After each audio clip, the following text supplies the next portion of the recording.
ناظرین کرام السلام علیکم ورحمۃ اللہ وبرکاتہ. میں ہوں آپ کا میزبان حافظ محمد طاہر قادری اور آپ دیکھ رہے ہیں اسلامک ڈیجیٹل اسٹوڈیو کے پلیٹ فارم سے ہماری نشریات رحمت رمضان اور اس کا بہت ہی پیارا سیگمنٹ قرآن کی دنیا اور مفتی سلمان احمد اظہری صاحب. السلام علیکم ورحمۃ اللہ وبرکاتہ. وعلیکم السلام ورحمۃ اللہ تعالی وبرکاتہ. مزاج گرامی بخیر آپ؟ الحمدللہ، اللہ کا فضل و کرم احسان. ماشاءاللہ، اللہ تعالیٰ آپ کو صحت و عافیت والی زندگی عطا فرمائے.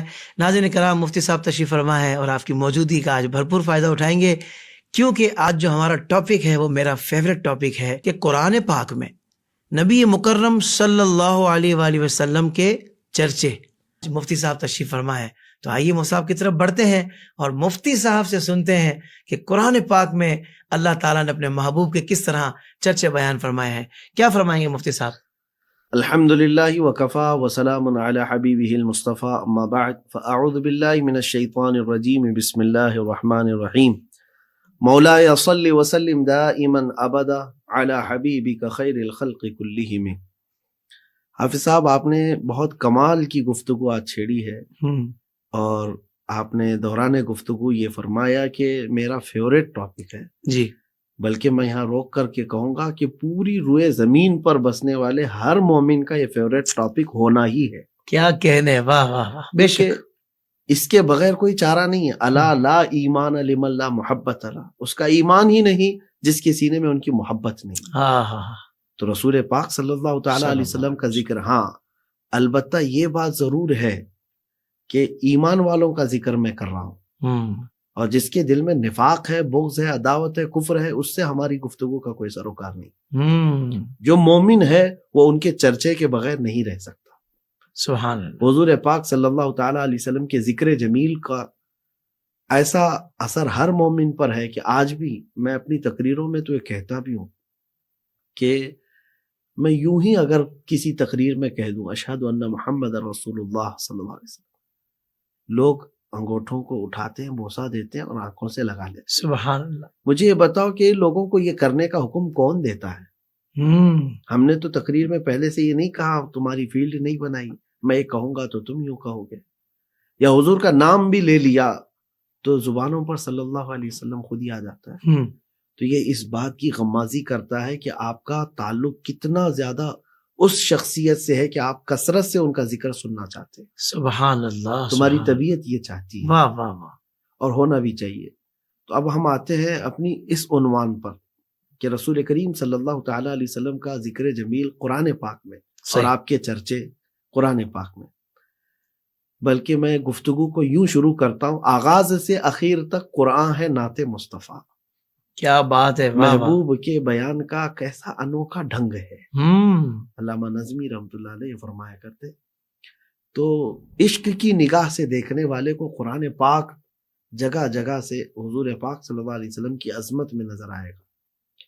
آیات بینات اس کو کھل کر کے نظر آئیں گی کہ اپنے محبوب کے چرچے اللہ تعالیٰ نے کس انداز سے بیان کیے. سبحان اللہ. لیکن جس کو کوڑ کی بیماری ہو اور جس کے آنکھوں پر ایسا پٹا پڑا ہوا ہو یا پٹی پڑی ہوئی ہو تو اسے کچھ نظر نہیں آئے. دیدہ کور کو کیا نظر آئے، کیا دیکھے، کیا دیکھے، آنکھ والے تیرے جوبن کا تماشا دیکھے.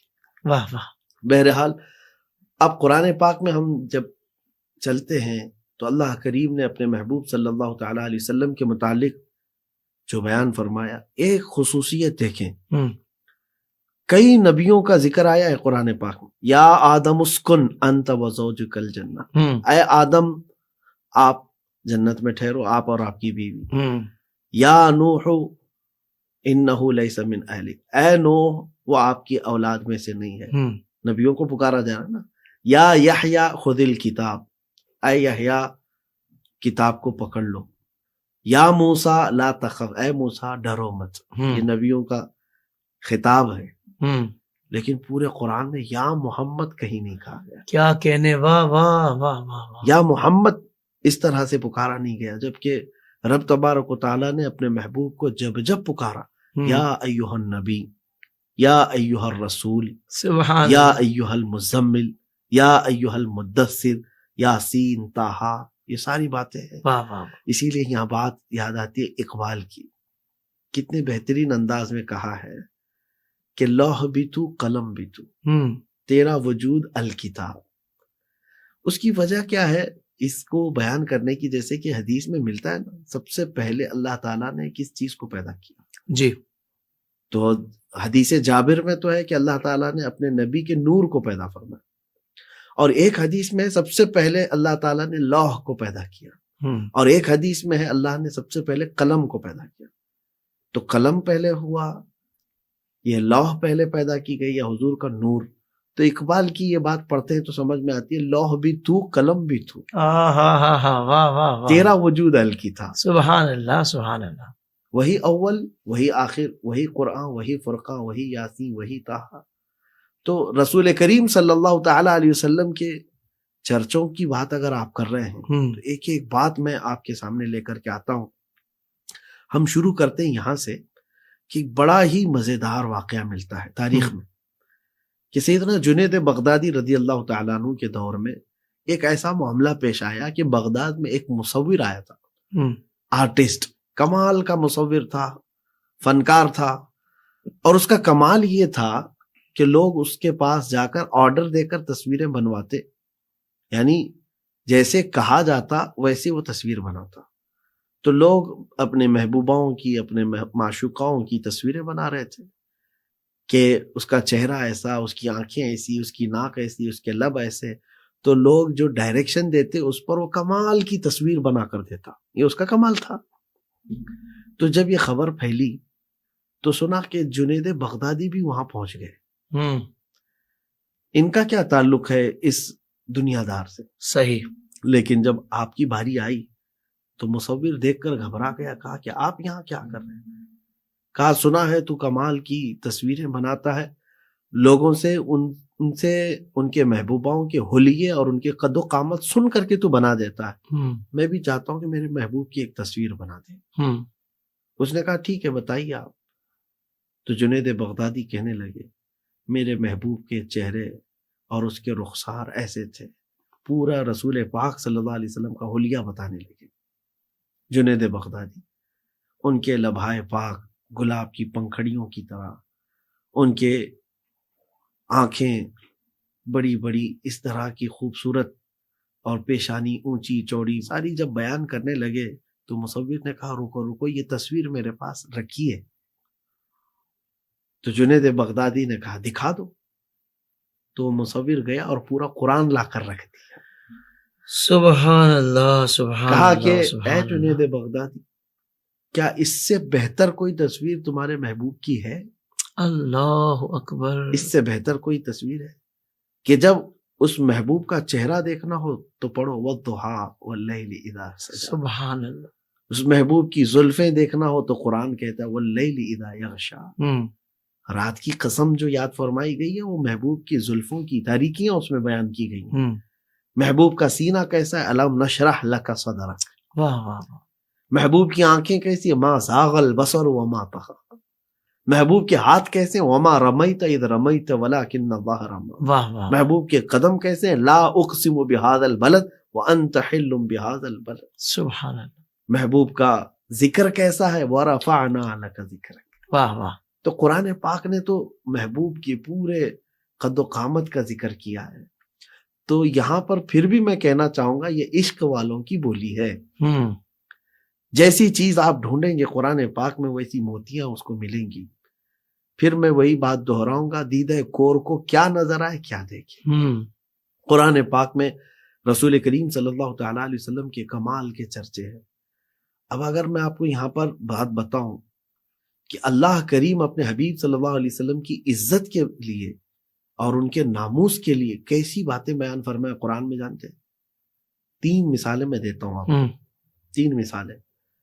کہ پہلی چیز یہ ہے کہ جب رسول پاک صلی اللہ تعالیٰ علیہ وسلم کی بیٹوں کا انتقال ہوا، آپ کے جو نرینہ اولاد تھی وہ 3 تھے، حضرت عبداللہ، حضرت قاسم اور حضرت ابراہیم.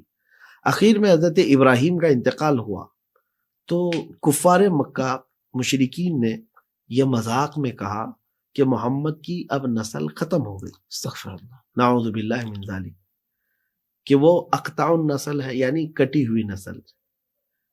تو یہ بات محبوب کے سینے پر گراں گزری. اللہ. تو رب تبارک و تعالی اس چیز کو قرآن پاک میں کیسے فرماتا ہے؟ انا اعطیناک الکوثر فصل لربک وانحر ان شانئک هو الابتر. محبوب آپ کو رب تعالیٰ نے خیر کثیر عطا کیا ہے، آپ اٹھیں رب کی عبادت کریں، قربانی کریں. آپ نہیں، آپ کا دشمن کٹی ہوئی نسل کا ہے. رب کا جواب دیکھ رہے ہیں. کیا بات ہے، کیا بات یہ محبوب کے چرچے ایسے، اور دشمن کٹی ہوئی نسل کا ایسا ہے کہ جس نے کہا تھا حضور کو کٹی ہوئی نسل کا، مجھے ڈھونڈ کر دکھائیں دنیا میں اس کی اولاد کہاں ہے. اور رسول پاک کو اس نے تانا دیا تھا، آج ہر علاقے میں جائیں سادات کی خوشبو محسوس کریں. سبحان اللہ. میرے رسول پاک صلی اللہ علیہ وسلم کی آل پوری دنیا میں ہے. بے شک بے شک. تو اللہ تبارک و تعالیٰ نے اپنے محبوب کے چرچے میں جس نے بھی سیند لگانے کی کوشش کی، ایسا جواب قرآن میں فرمایا. ابو لہب نے کہا تھا نا، تبن لک یا محمد، اے محمد تمہارے ہاتھ ٹوٹ جائیں، نعوذ باللہ من نعوذ باللہ من ذالک. کیا تم نے اس لیے ہم کو یہاں جمع کیا تھا جب دعوت دین آپ نے شروع فرمائی؟ تو یہ جملہ حضور کو پہلی مرتبہ کسی نے کہا ہے، کیونکہ وہ بلند اخلاق تھے. 40 سال تک مکہ والے آپ کے اخلاق کی قسم کھاتے. اس وقت یہ جملہ سخت تھا. تو رب تبارک و تعالیٰ نے پھر کیا فرمایا؟ تبت یدا ابی لہب و تب. محبوب آپ کے نہیں، ابو لہب کے دونوں ہاتھ تباہ ہو جائے، ٹوٹ جائے. اور ایسی لعنت پڑی ہے، کروڑوں مومنین قیامت تک یہ آیت پڑھتے رہیں گے اور اس گستاخ پر لعنت بھیجتے رہیں گے. ایک مرتبہ آیتوں کے اترنے کا سلسلہ رک گیا، کافی دنوں تک آیتیں نہیں آئیں. تو مذاق اڑانا شروع کر دیا کفار نے. ودع رب محمد محمدا، محمد کے رب نے محمد کو چھوڑ دیا ہے. یہ بات بھی محبوب کے قلب پر گرا. رسول پاک صلی اللہ علیہ وسلم غمگین ہوئے. تو رب تبارک و تعالیٰ نے آیت پوری نہیں بلکہ پوری سورہ اتاری. والضحیٰ واللیل اذا سجا ما ودعک ربک وما قلی وللآخرۃ خیر لک من الاولی. سبحان اللہ. آپ کی ہر آنے والی گھڑی پچھلی گھڑی سے بہتر ہے.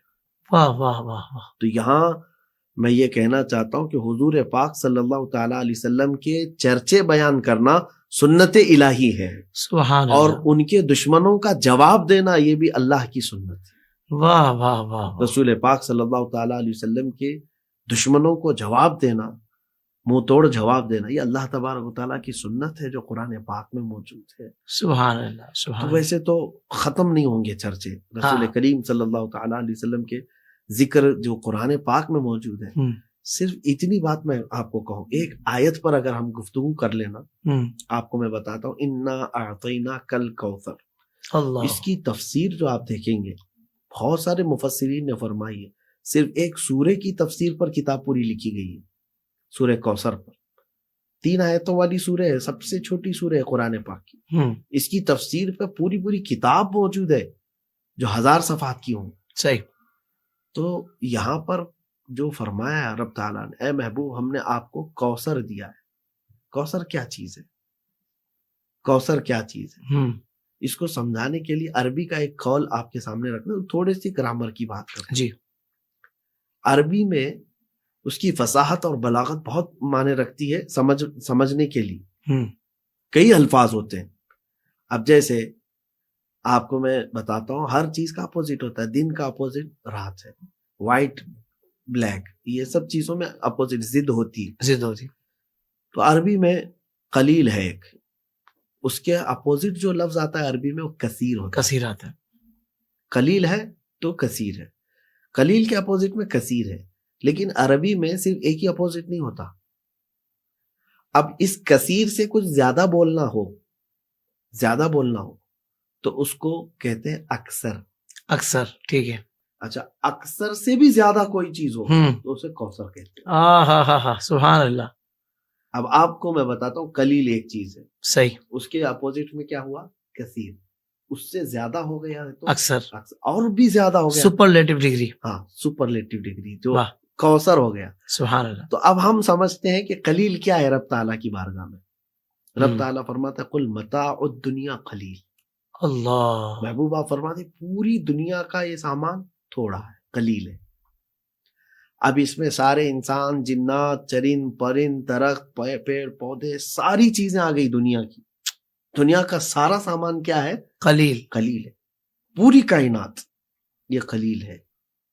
اب اس کے مقابل میں اگر کوئی چیز ہو تو کیا ہے؟ کثیر. تو اس دنیا سے اگر 2 گنا کوئی چیز دی گئی ہو تو کثیر کہی جاتی. لیکن یہاں پر کہا جا رہا کثیر بھی نہیں، اکثر بھی نہیں. اے محبوب ہم نے تو آپ کو کوثر دیا ہے. سبحان اللہ. اب کون پہنچ سکتا ہے اس حد تک کہ رب تبارک و تعالیٰ نے محبوب کو کیا دیا ہے. یہ کیسے ناہنجار قسم کے لوگ ہیں جو محبوب پاک صلی اللہ علیہ وسلم کے علم کو ناپنے کے لیے بیٹھے ہوئے ہیں. اللہ. جس کی لمٹ طے کرنا تمہارے بس کا کام ہے.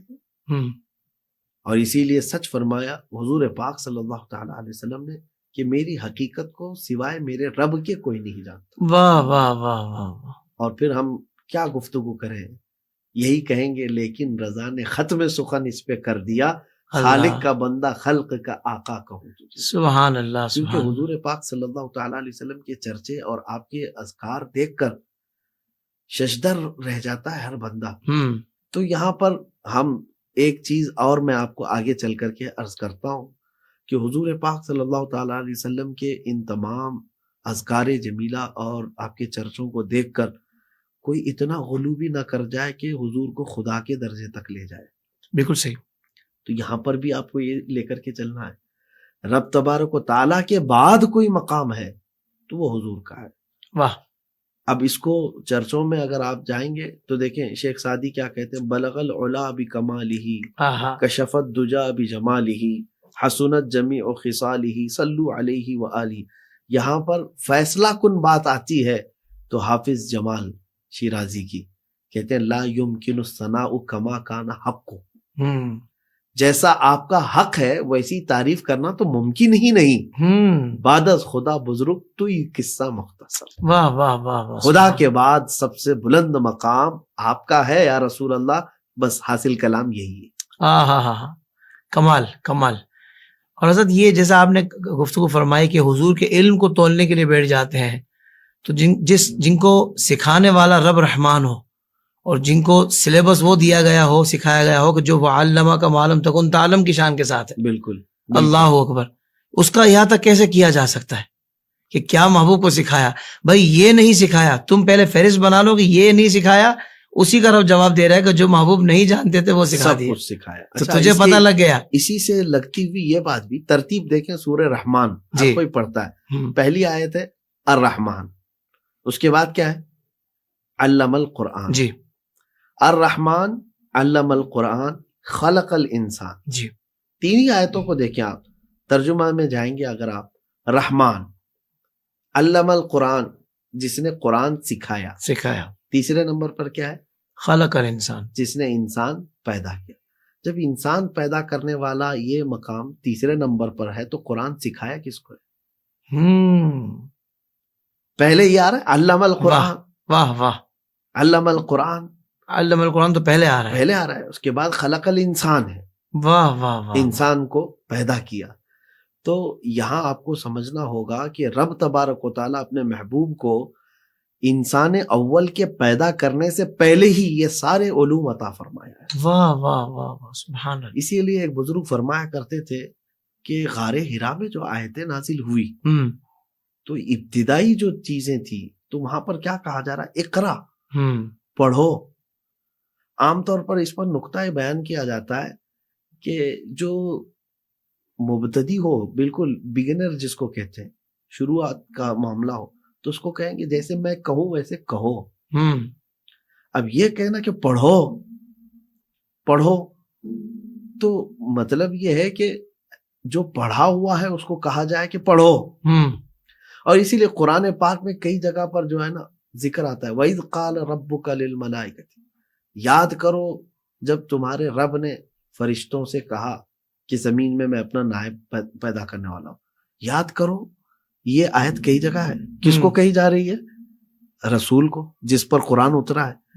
اے محبوب یاد کرو جب رب نے آدم علیہ السلام کے پیدا کرنے سے پہلے فرشتوں سے فرمایا کہ میں زمین میں نائب پیدا کرنے والا ہوں. تو یاد کرنے کی بات کس کو کہی جا رہی ہے؟ جو واقعے کے وقت موجود رہا ہو.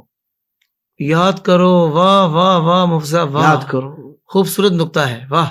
تو یہ قرآن پاک میں کئی جگہ پر ہے، کمال ہو گیا. اور کچھ جگہ پر تو رب تبارک تعالیٰ نے یہ بھی فرمایا الم تر کیف فعل ربک باصحاب الفیل، محبوب کیا آپ نے نہیں دیکھا کہ ہاتھی والوں کے ساتھ رب نے کیا معاملہ فرمایا؟ تو ہاتھی والوں کا جو معاملہ ہوا ہے تو پہلے ہوا وہ تھا. تو حضور کی ولادت سے پہلے کا ہے. کیا آپ نے نہیں دیکھا؟ کیا آپ نے نہیں دیکھا؟ کیا بات ہے مفتی تو صاحب، یہ سنیوں کا جو عقیدہ ہے نا حاضر و ناظر کا، کیا بات ہے. تو ہم تو یہ کہیں گے کہ وہی اول وہی آخر، رسول پاک صلی اللہ تعالیٰ علیہ وسلم کے وہ اذکار جمیلہ جو قرآن پاک میں اس کا احاطہ ممکن نہیں ہے. سبحان اللہ سبحان اللہ.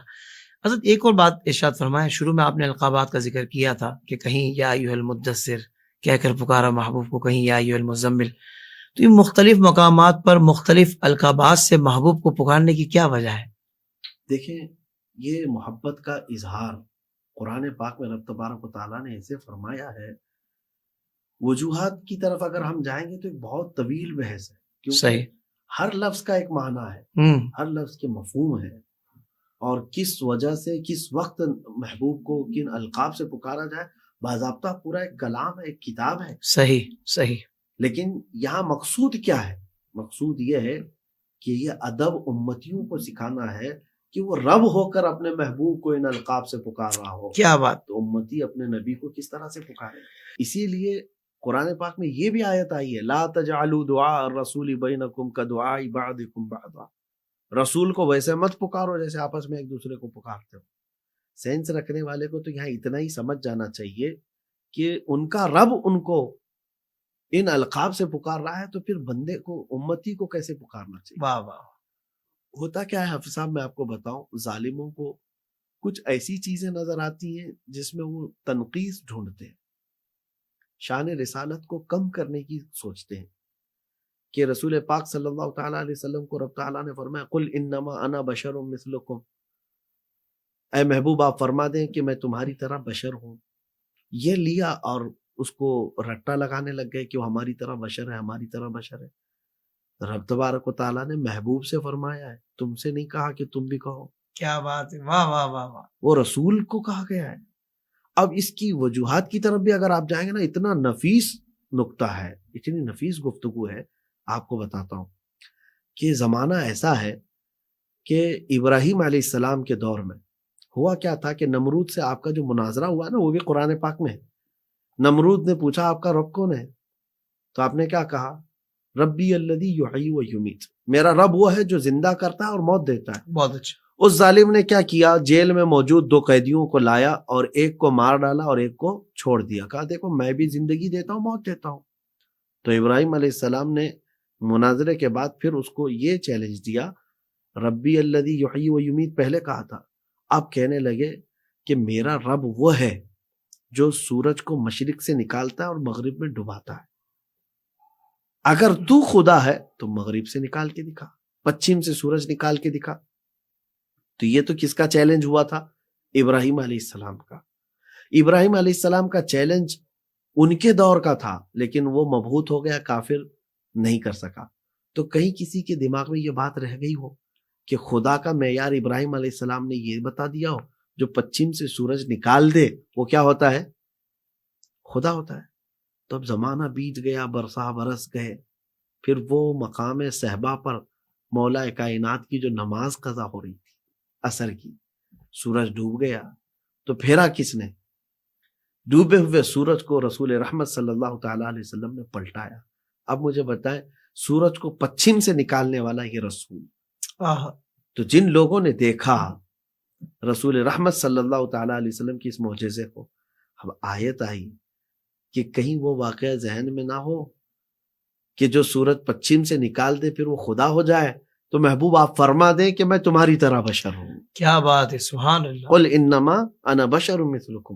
تو بہت ساری وجوہات ہیں، یہ رٹا لگانے لگ جاتے ہیں کہ، اور دوسرے معاملات یہ بھی ہے کہ عیسائی جو ہے عیسیٰ علیہ السلام کے کچھ معجزات کو دیکھے، جیسے پیدا ہوئے آج اور گفتگو کرنے لگے آج ماں کی گود سے، اور کوڑ اور برس کی بیماریوں والوں کو ہاتھ لگا دیں تو صحیح ہو جائے، مٹی کے پرندوں کو پھونک ماریں تو وہ ہوا میں اڑنے لگ جائے.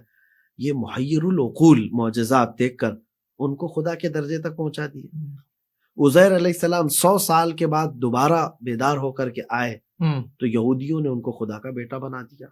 وقالت الیہود عزیر ابن اللہ وقالت النصارى المسیح ابن اللہ. تو یہ دونوں باتیں ہو گئی عیسائیوں میں بھی یہودیوں میں بھی. تو وہ معجزے دیکھ کر کے جب انہوں نے خدا کے درجے تک پہنچایا تو یہاں معجزوں کا تو کمال ہے. کیا بات ہے، واہ واہ واہ، سراپا معجزہ، سراپا معجزہ ہے. واہ واہ. کبھی انگلیوں سے پانی نکلنا دیکھا، ہاں ہاں ہاں. چشموں سے پانی نکالا گیا ہے، انگلیوں سے پانی نکل رہے ہو، اور سورج کو بھی پلٹایا جا رہا ہو، چاند کو بھی شک کیا جا رہا ہو، کنکریوں کو بولنے کا سلیقہ دیا جا رہا ہو. تو یہ جو کمال کے معجزات، تو پھر کوئی عقل یہاں گمراہ نہ ہو جائے کہ یہ خدا تو نہیں. تو یہاں پر اللہ تعالیٰ کا حکم ہوا، محبوب آپ فرما دیں کہ میں تمہاری طرح بشر ہوں. اب اس کے لیے سنیوں کا عقیدہ بھی میں آپ کو بتا دوں. بعض ظالموں نے ہماری حضور سے بے پناہ جو محبت ہے اس کو اس پیرائے میں لے کر بیان کرتے ہیں کہ یہ سنی جو ہے اپنے نبی کو خدا کے درجے تک پہنچاتے ہیں، اور کوئی جھوٹا شعر امام اہل سنت فاضل بریلوی کی طرف بھی پیش کر کے الزام لگاتے ہیں کہ یہ بریلویوں کا عقیدہ اس طرح ہے. وہ ایسے جھوٹے لوگ ہیں کہ ان کو نہ اس شعر کی حقیقت ہے. شعر بھی مشہور جو انہی لوگوں سے ہم نے سنا ہے کہ وہی جو مستوی عرش تھا خدا ہو کر اتر پڑا ہے مدینے میں وہ مصطفیٰ ہو. نعوذ باللہ، العیاذ باللہ. اعلیٰ حضرت کا اس سے کوئی تعلق ہی نہیں ہے. بہت اچھا. اور جاہلوں کو اس کی تحقیق نہیں. تو ہمیں اس بات کی طرف لے جاتے ہیں کہ یہ حضور صلی اللہ تعالیٰ علیہ وسلم کو خدا کے درجے تک لے جاتے ہیں. نہیں ظالموں، کان کھول کر کے سنو، ہم بتاتے ہمارا عقیدہ کیا ہے. میں مانتا ہوں اے عقل والو میرا محمد خدا نہیں ہے، مگر دلوں میں یہ نقش کر لو کہ وہ خدا سے جدا نہیں ہے. واہ واہ واہ واہ، سبحان اللہ. مقام و مرتبہ حضور پاک صلی اللہ تعالیٰ علیہ وسلم کا ہے. دونوں میں فرق رکھو کہ ہم خدا کی عبادت کرتے ہیں، رسول کی تعظیم کرتے ہیں.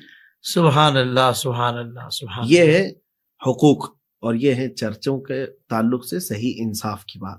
حضور پاک صلی اللہ تعالیٰ علیہ وسلم کے قرآن پاک میں جو چرچے آئے ہیں ان کا احاطہ مشکل ہے، ممکن نہیں. کیا بات. ایک چھوٹی سی نشست میں آپ نے اتنی بڑی گفتگو کو چھیڑ دیا. ہو نہ یہ پھول تو بلبل کا ترنم بھی نہ ہو، چمن دہر میں کلیوں کا تبسم بھی نہ ہو. جہاں زبانیں سوکھ گئی ہیں، جہاں حضور پاک صلی اللہ تعالیٰ علیہ وسلم کے اوصاف حمیدہ.